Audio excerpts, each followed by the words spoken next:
Welcome to the Sisters of the Shire podcast, where we talk about the wondrous world of J.R.R. Tolkien, or Tolkien, whatever you prefer. Last episode, we officially finished the last chapter of the Silmarillion. I'm doing air quotes. You can't see them.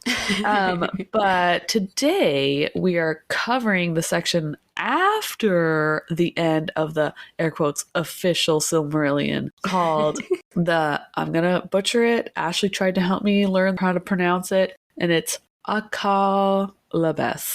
I guess there's like a pause between the Akallabeth, which I don't know what that is, but we're gonna get into it. Yes. So if you don't want any spoilers, please go back to the very first episode and start there. Trust us, makes things a lot easier to understand. And this is a book that you definitely want to be able to understand everything. So please go to the beginning. If you haven't heard any other episode, that's what we're here to do. We're here to be your guide. So whether you have read the Silmarillion before, like me, or you are hearing it for the first time, like Abby, hello. Our quest is to make it fun and easy to understand for everyone as we make our way through the world of the great J.R.R. Tolkien. Yeah. Let's go! Let's go! How are you, Abby? Well, as you guys all probably can tell, I have a stuffy nose. And I'm in the squeaky chair again. I'm sorry. Combination is going to kill my editing, but okay, fine. Yeah. No, I got some weird virus thing this last week where it was like days of body aches and fevers, and now I just got a stuffy nose. I always blame the children. It's all their fault. You know, I Dishes. think we all had it, like our whole family, and poor little Oakley's got runny nose right now, but I think we all had it. Me and Oakley are the last ones, but I was the most sick. Like everybody else could still function. You got it all combined. You got it from all these different sources. I got all of it. A nice cocktail of all of the viruses.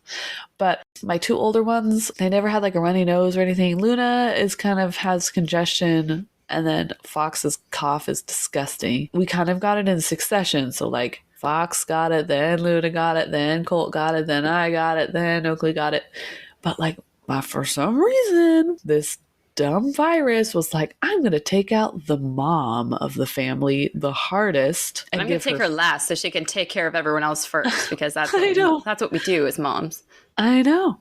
And I got body aches and quadruple whammy. I know. And like fevers where I would wake up in like the puddle of sweat, you know, those kind. Uh-huh. And then now I'm in the cool rubber cement in my sinuses situation, that kind of deal. So I apologize for this wonderful voice quality that you guys are going to get from me, but I've tried to always look on the silver lining of everything, that we're getting all our sickness out right now because tomorrow's the last day of school and then it's summer break. So we're all done with the getting sick, and then we're going to have a fun beginning of summer break, and we're going to go traveling to go see family. So we're going to be done with illness before then, you know, just the silver lining of let's get our sickness in the last week of school and then we can have a fun summer break. We do have to all go to the doctor today. We're all going to the doctor. I'm taking all the kids and me, and we're like, help us, please.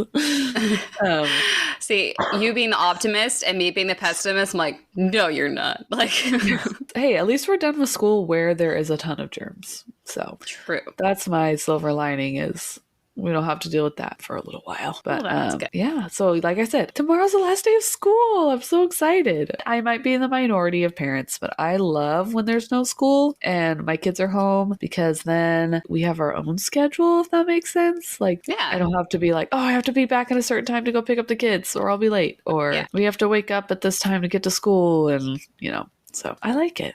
I like summer break. I count down more than the kids, I think. See, the only reason I don't like it is because I'm so used to having that window of time without Lizzie, which, I mean, don't get me wrong, I love my daughter. I love spending time with her. But there's certain things that I have to do, like recording a podcast or working where I have to make phone calls for a good hour or two, that it doesn't really help having a toddler who's like, Mom, I need you right now. And look at me. I need to ask you a question that is urgent. Why is the sky blue? Yeah. Yeah. It is so urgent. Yeah, for real. Very I love her. true. I love her dearly. But yeah, right now she's at grandma's. And my husband was like, why don't you just leave her at home? I'm like, because last time we tried that, she dropped pencils every 5 seconds and you could hear every single one. To be fair, I couldn't hear them, but anyways, yeah, I do love my daughter. Summer goes with children in the house. But we do a annual family summer bucket list, and we make a big poster of it and we hang it up in our kitchen. So we're filling out some cool stuff to do. If you guys have any ideas, we live on the West Coast in Washington. If you have any fun Pacific Northwest ideas for us to do for our summer bucket list, kid-friendly, of course, that would be fun. Do you have any big summer plans? Big summer blowout? Lizzie has just got all sorts of theater camps lined up. Oh, yeah. Isn't that the reason you're not coming to the family reunion? Yeah, sorry. Okay. I love you. All right. I mean, I'll see what I can do. I mean, I make no promises, but okay. Anyway, other than theater camps, do you have any other fun family things happening? No, not really. Boring. Oh, wait. I have to ask. For our non-American friends, this weekend is Father's Day. Oh, yeah. And my husband did a pretty good job for Mother's Day this year. So I feel like he set the bar. So I have to, reciprocate. And I'm struggling to figure out something good. He always wants... Well, I can tell you what I did. Okay, tell me what you did for Father's Day. Definitely more than I did for his birthday, which is basically nothing, because my husband is very practical. He doesn't like getting gifts just because he wants them to have a meaning and a purpose, and he already has everything. So he would rather have nothing than something he's just going to throw away, which makes it impossible. And he's always like, you don't have to get me anything. He's that guy. So I didn't really do anything for his birthday, and I felt like a jerk. Yes. So I found this box at Target that was on sale. I had my eye on it for a while, and I was waiting for it to go on sale. It's this s'mores box. It's basically like a plastic tackle box that it's like coolly decorated like s'mores. And I just stuffed it full of all the different variations of Reese's, which is his favorite candy. Oh, that's so pretty cool. There's Reese's like animal crackers now. There's Reese's with what was the weird? It was like potato chips on the inside or something like that. I'm like, well, that sounds disgusting, but he might like it. I wanted to try the one that has like the Reese's cereal inside of it. Yes, that one. There was like Reese's cakes or something. I don't know. I just got like all the different ones. He likes the ratio to be more peanut butter than chocolate. So like the Reese's, like the little ones, he doesn't really like. He's really picky about that. I really like I'm not a purist with Reese's because my favorite are the dark chocolate peanut butter cups from Trader Joe's. Them's be the best. I know my husband. Dark chocolate's for old people. Sophisticated palates. Excuse me. My husband is very funny in the sense that like it's hard to buy gifts for him because throughout the year he just gets himself whatever he wants, like any day. Yeah. He just gets what he's like, oh, I like that, I'm gonna get it. And I'm like, but your birthday is in like 2 days. Why did you do that? Like today I was like, okay, can you give me some hints of something you would like for Father's Day? And he's like, well, that package that you just picked up off the porch, you could just have the kids give that to me. And I'm like, why? What is it? He's like, something I wanted. And I was like, you buy yourself something? And he's like, yeah. And I'm like, okay, well. Okay, that might be me though. Yeah. Like I'll see something and be like, well, that's Mother's Day. Yeah. So I'm trying. And then he's also like the practical one where he's like, I need new body wash. I'm like, that's just like something you put on your list when you're going to the store. Like, yeah, no, I want to get you something fun. This is also for birthdays and Christmas. He's like, I want new fingernail clippers. I'm like, no, No. I was like, that's the most lame present ever. Come on. I want to get you something fun. Imagine you're a little kid and you have this bright colored gift and you rip it open and you're like, oh, fingernail clippers. Well, that's the only gift I can consistently get for Nate is all new underwear and all new socks and all new thermals because he wears them to work. Yes. That's like all I can like reliably get him. That's what he wants. He wants thermals. I'm like, dude, no. That's the most boring gift ever. I can't wrap this in a cool, fun, bright, happy paper. It makes me feel sad inside. But you know what? If that makes him happy and he's not grumbling that I wasted my money, that's his gift to me. That's true. I guess. Well, no, he did ask for a party size of double stuffed Oreos. So ooh. I guess I can get him that. Double stuffed mint Oreos, that would be my dream. Ooh. My favorite of the mint fudge dipped ones, like the chocolate covering the whole thing. Oh, yeah. I'm hungry. She's a little hungry, guys. I wish those were in mini, though, because I don't like biting into half of it and the crumbs getting everywhere. So I just put the whole thing in my mouth and I feel like a monster. So if you had that in like a mini form, like the size of like Ritz Bits, that'd be perfect. Ooh, yeah. Our favorite treat, we started doing this when I was pregnant with my son. My last one was we get like 2 Oreos and then we put cookies and cream, like a scoop of cookies and cream on top and then a splash of milk, and you smash it up in a mug and then it's like a shake, like an Oreo shake. Oh my gosh. It's a problem. It's a problem. Anyway. I should note that Abby chooses a screen name for herself every time she logs in, and it is literally, I want Taco Bell. Abby's a little hungry, guys. Yeah. It changes every time, and today it's I want Taco Bell. Most of the time it's I love Cheez-Its, or Parmesan Cheez-Its forever, or... Yes.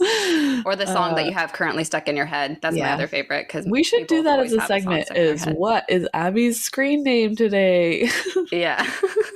Anyway, we finished the Silmarillion. Heck yes, we did. Technically, because that part of the story titled The Silmarillion is over. Right. And the Silmarils are no longer. We are on to the...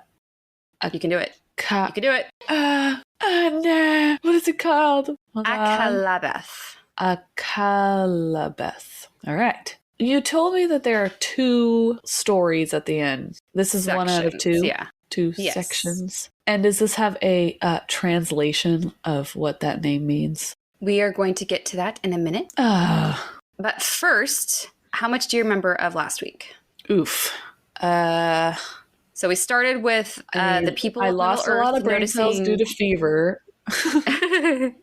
You didn't have a fever dream about a guy being up in the heavens as a star in the sky? Fighting dragons? Fighting dragons. Amazing. Best fever dream ever. We've theorized for a long time, Tolkien did have trench fever, and maybe in his fever dreams, that's how he came up with the stories of Middle-earth. That's our theory. Yeah. I personally feel like if he was like, and then there was a man whose ship flew into the sky, and he was a star now, and then there were dragons that went up into the sky, and he killed them somehow, and then they're like, okay, Grandpa, it's time for you to get back into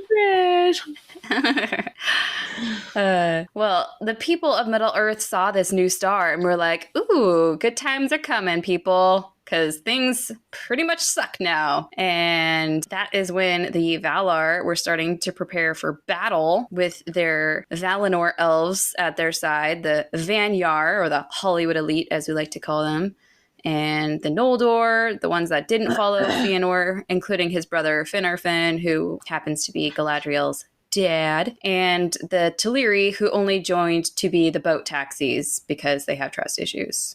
Uber. Yes. Also, and we're going to talk about this a lot today, the houses of men, the Edain, the elf friends, did join in the battle as well, but there were some men who joined Morgoth's side. The battle was pretty intense as Morgoth's army of orcs and wolves and balrogs took up the entire area of Anfoglyth, that plain of dust and grossness. Crazy. Yes. The Valar army was doing pretty good until Morgoth pulled out his secret weapon of not just dragons, but winged dragons. The horror. And it seemed to be working pretty well as it was pushing the Valar back until Arendil and his army of eagles, some kind of birds, pigeons, came along and had an epic sky battle that resulted in the biggest, baddest dragon, and Calagon the Black, to be killed, and literally his body landed on the towers of Thangordrim, ruining the fortress of Angband. But how big was he? He looked like he could cover a whole town. Right? Or a whole city or something. If Tolkien liked dragons so much, how come he didn't go off here? He went on an entire chapter on just a map of Beleriand. Why not go into a little bit of detail on these dragons? But whatever, Tolkien. Yeah. Oh, and that was the other part that I was bummed about, is that the battle, you don't get any cool, like, Valar battle scenes. Nope. The Valar are always mysterious. So we're too after that, mortals to know. Yes. You don't get to watch. You don't get the VIP pass tickets. So after that, the battle was pretty much won. Morgoth ran for it like the coward that he really is and starts begging for mercy. They pretty much take him out, lay him down on the ground, chain him up. They turn his crown into a collar and they drag him out, which I'm sure was very satisfying for Tolkas. Because, who else would have done that? The 2 Silmarils that were in his crown were given to Eonwë, who is Monwë's herald and Mire helper guy. So he's in charge of those now. And then we learned that the landscape of Middle-earth was somehow completely changed in the aftermath of this battle. I don't know how people didn't die or drown in that, but okay. I think it took a while. Yeah, it wasn't like a Noah flood. Yeah. A few years of erosion and rising waters and stuff like that. Maybe. I'd really love to see it, though. Anyways, the elves of Beleriand are ordered to go back to Valinor, but there are some, like Maglor and Maedhros, that refuse because they still got that oath to fulfill, and they know that Eonwë has the Silmarils, so they write him a strongly worded letter, as always. They have their own stationery from the desk of. But Eonwë responds that their claim is now forfeit because of all the bad things that they've done. Like, you guys are naughty. No, you don't deserve them anymore. And then Maglor... think you deserve this? Think about it. Yeah. Think about it. So Maglor and Maedhros have a look at the fine print of their oath, and they're kind of like, but what if we did this? No, that one counts without this. No, what if we did this? No. And despite Maglor just wanting to turn themselves into the Valar for judgment, they go forward with Maedhros' plan, and they steal the Silmarils. Again. 2 wrongs can't make a right, buddy. Mm-hmm. So they put on super convincing disguises that I would love to know what these disguises were, and they steal the Silmarils and run for it. And since there are 2 of them and 2 Silmarils, they decide to split up. However, both of the Silmarils start burning their hands, and they realize, like, oh yeah, maybe we really aren't good people anymore, and we did some bad stuff. So Maedhros is like, I've had it with this life anyway, and he throws himself into a fiery chasm with his Silmaril. Maglor decides... Drama. Maglor decides he wants to go the self-pity route, so he throws his Silmaril into the ocean and then wanders the coast forever, singing and playing his harp in sadness and regret. Oh, those poor elf boys are parentless again. Yep. Then with the war over and the Silmarils lost, the Valar army heads back to Valinor. The elves of Beleriand, who answered the summons to go back to Valinor, they start making their way to Valinor, but they don't step foot on it until they've received the official forgiveness of the Valar and of the Teleri, which they are given, which ultimately releases them from the curse of the doom of Mandos. Some elves do decide to stay on Middle-earth, including Elrond, who, after he was given his choice to be considered a man or an elf, chose the elves, and his brother Elros chose the men. Then Morgoth was put in his ultimate timeout of the Timeless Void and is guarded night and day, and even Arendil up in the sky keeps an eye on things. But... and this is going to come up again in this episode today, Morgoth's seeds of evil remain in Middle-earth to bear fruit of other evil to come. Oh, we haven't heard about Sauron in a long time. Not today, Sauron. We're going to hear about Sauron. Okay. I love this world, but that is one thing that I always mess up. Like, I never... Saruman is like a man. Okay, thank you. I was going to say, that's You're how I should welcome. remember it. I have studied the lore. I have read the books. I have watched the movies, but you would have gotten that question wrong on Jeopardy. For some reason, my brain is like, I'm not going to let you hold on to that information. You don't get to remember which one's which. Well, we're going to hear about Sauron maybe next episode. Like, where did he go? You know? Yeah. He according to Rings of Power show, he went up north. But, I mean, maybe. We'll never know. We'll never know. Yeah, because, of course, Tolkien doesn't give us all of the details because, that'd be too easy. I just remember him being with werewolves and then he was gone. That's the last we heard of him, right? Yeah. I really wish he would have been mentioned in the War of Wrath. Maybe he fought, maybe he didn't. I mean, he was supposed to be his first in command. Do you think he would have been in there? He kept him out so he was safe so he could keep going after if things didn't go their way. Maybe. Maybe he was hiding with the Balrogs in Khazad-dûm. They were just playing cards. Yeah. Under the mountain. Okay, so are you ready to start this new section? Yes. Okay. So, after the 46 episodes that we had covering the Silmarillion, I think it's fair to say that it mainly covers the elves and their history on Middle-earth. Yes, I would agree. But today, we're going to be talking about the men.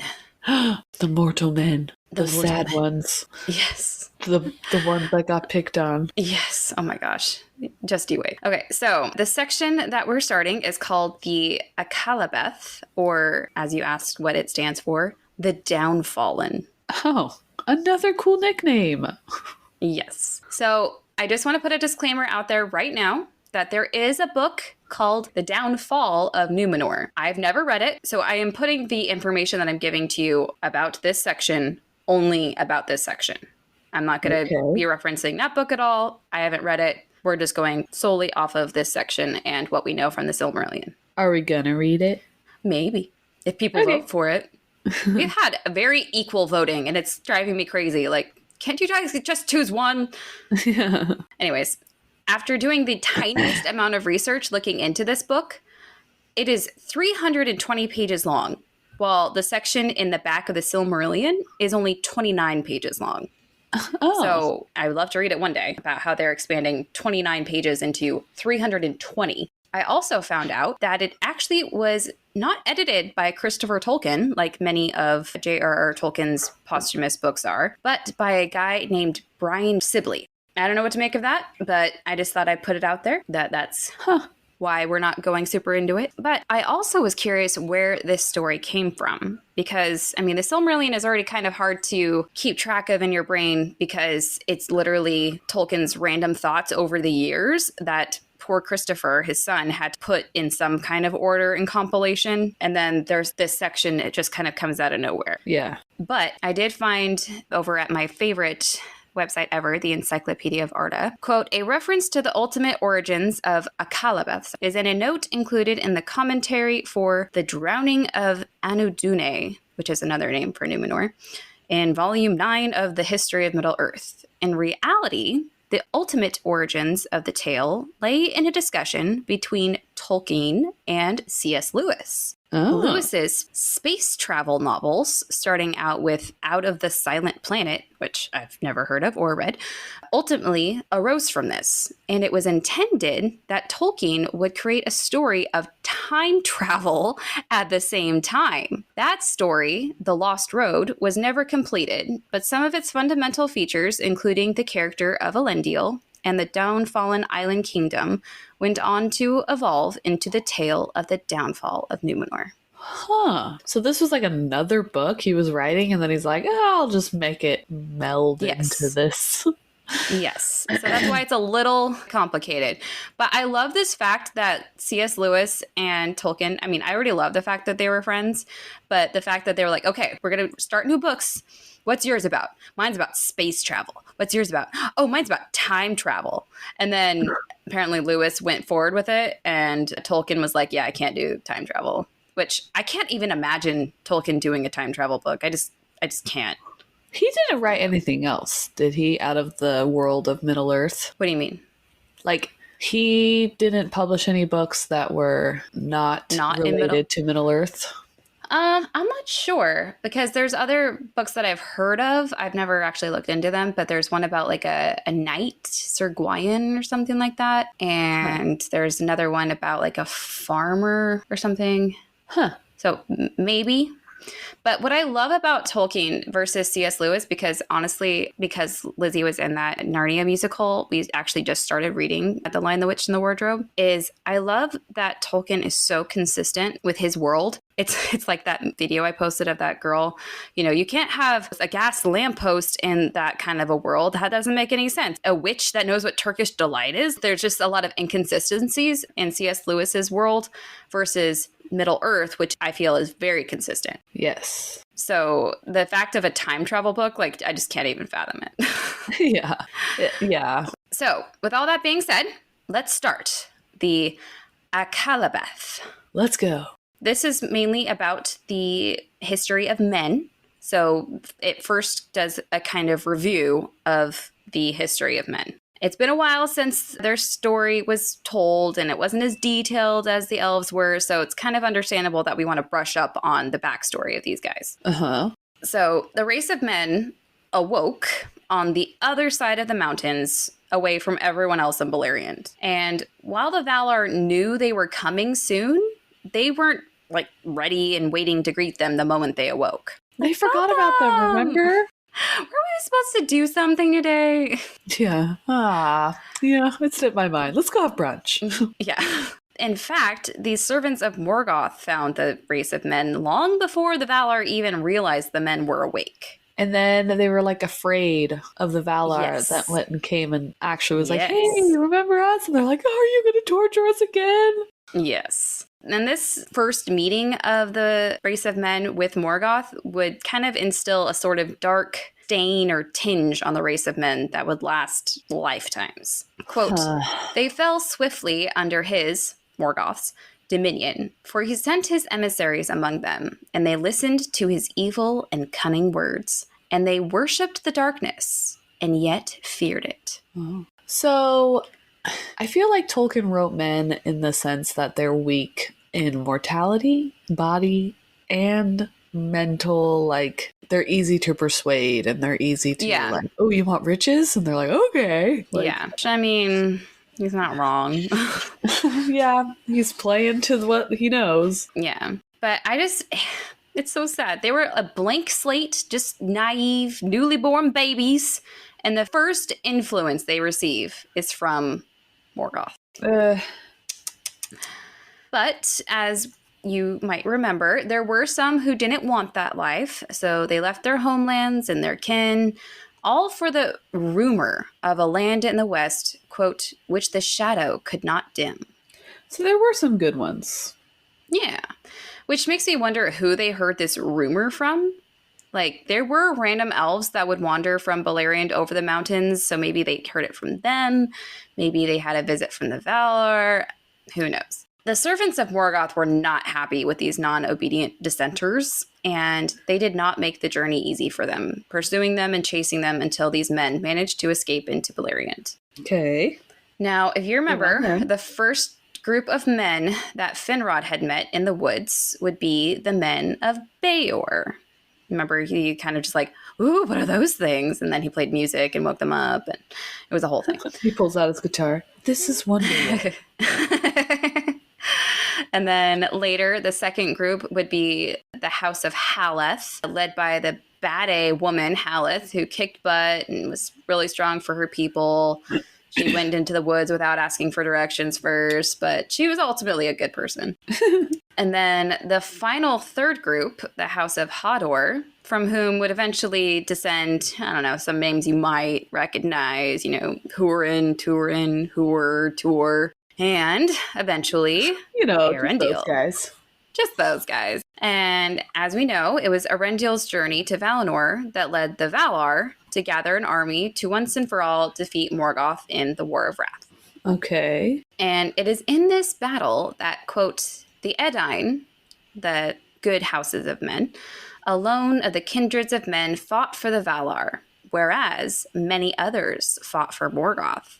And after the victory of the Lords of the West, the Valar, those of the evil men who were not destroyed fled back into the east, where many of their race were still wandering in unharvested lands, wild and lawless, refusing alike the summons of the Valar and of Morgoth. So there were still good ones out there, but they were just good ones, but in the sense of that they just didn't know what was going on. Yeah. So in my head, the east, the land on the other side of the mountains that the men kind of were just roaming around freely, I just imagine it as kind of like a wasteland. Like I imagine it as like the Wild West, just full of lawless cowboys, and they didn't want to answer to nobody. Like they weren't fully bad guys, but they weren't like good guys either. They were just doing their own thing. Yeah. But then when the losers from the War of Wrath that didn't die, the evil men, came back after the War of Wrath, they just scared the crap out of these lawless cowboys. And they just were intimidating, and they'd seen things. And, quote, I've and seen they took things them you for never kings. believe. Yeah. I saw a boat in the sky. Stab a giant dragon.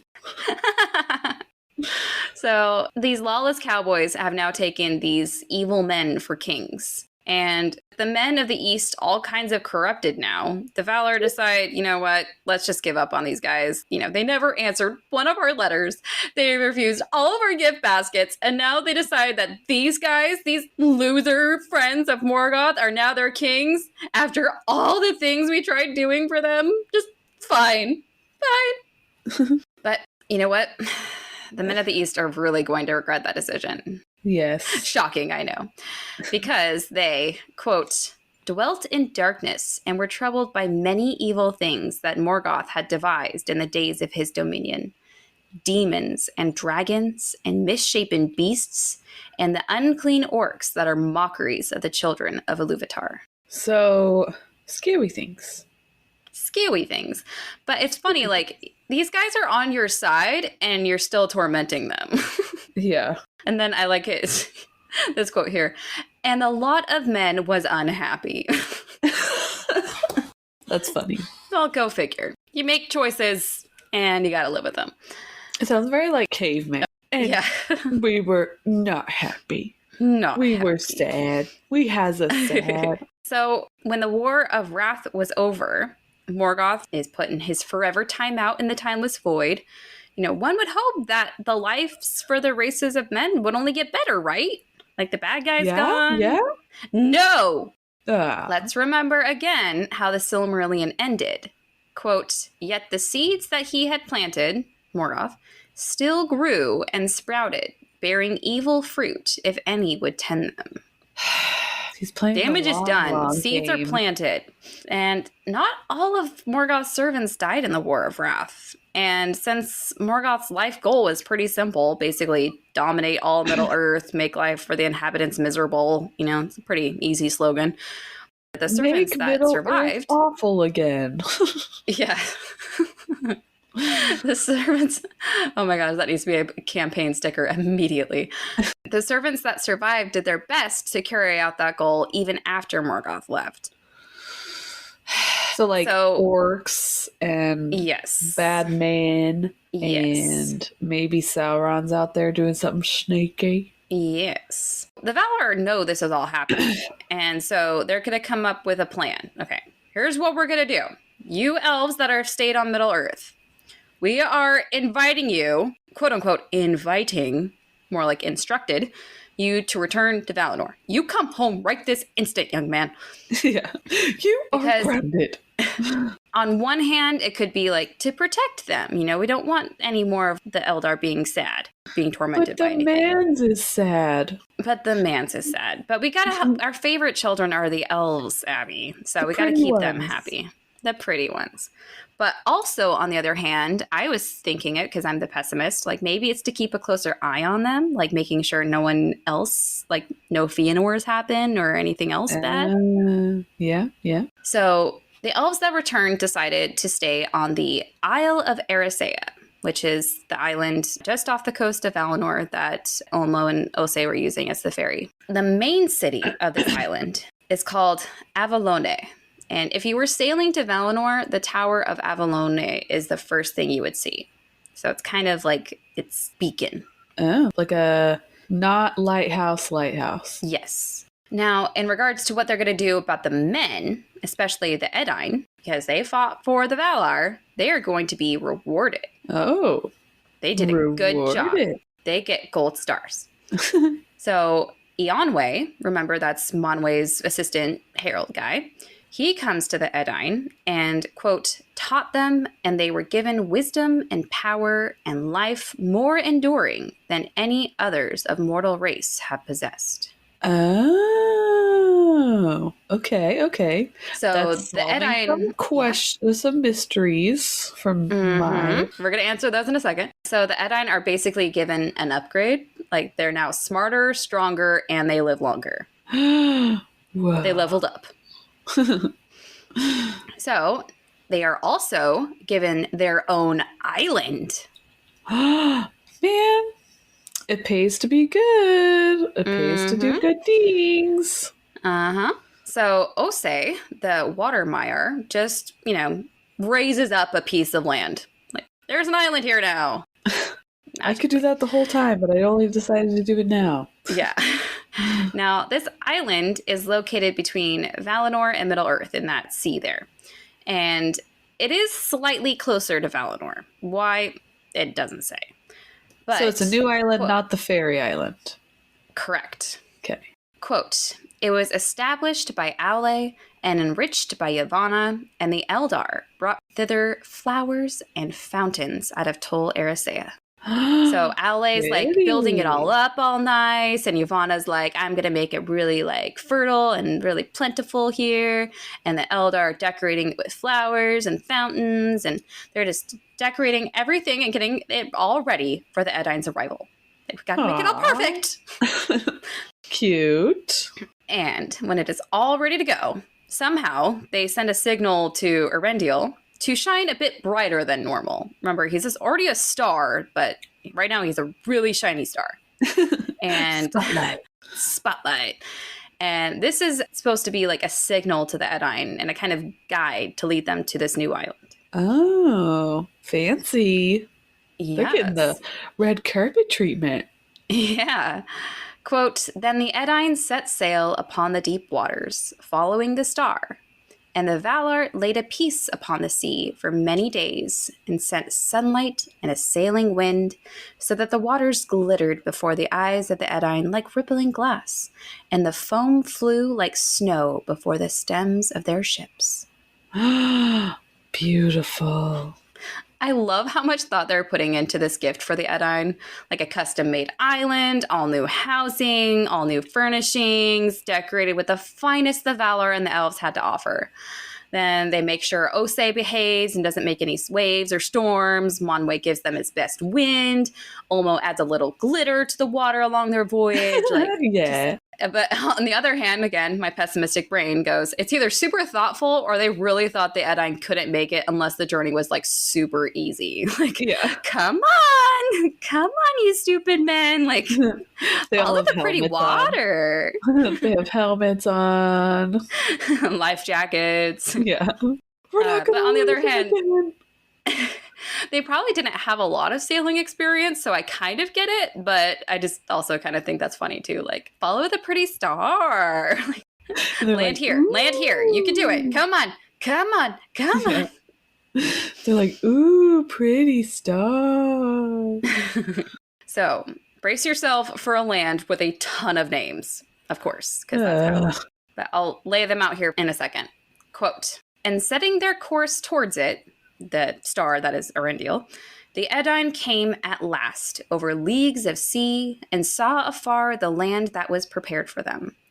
Andor, the land of gift, shimmering in a golden haze. Then they went up out of the sea and found a country fair and fruitful, and they were glad. And they called that land Elena, which is starwards, but also Anadune, which is westerness, NUMENOR, in the High Eldarin tongue. Pretty. So it's got like 5 names. Yeah, it's ridiculous.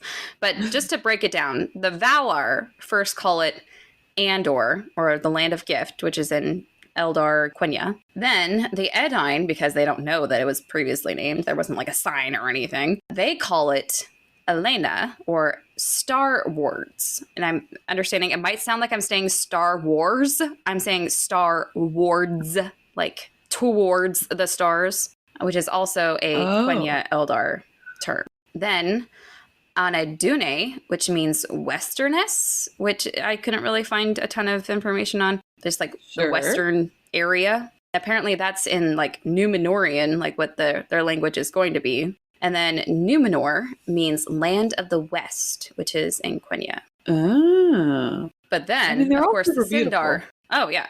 And then, of course, the Sindar elves have to have their own little thing because, you know, it's not complicated enough already. They don't have a name for the land, but they have a name for the men on Numenor. And they call them the Dunedain, the Numenorians, kings among men. Oh, I've heard that name before. Yes.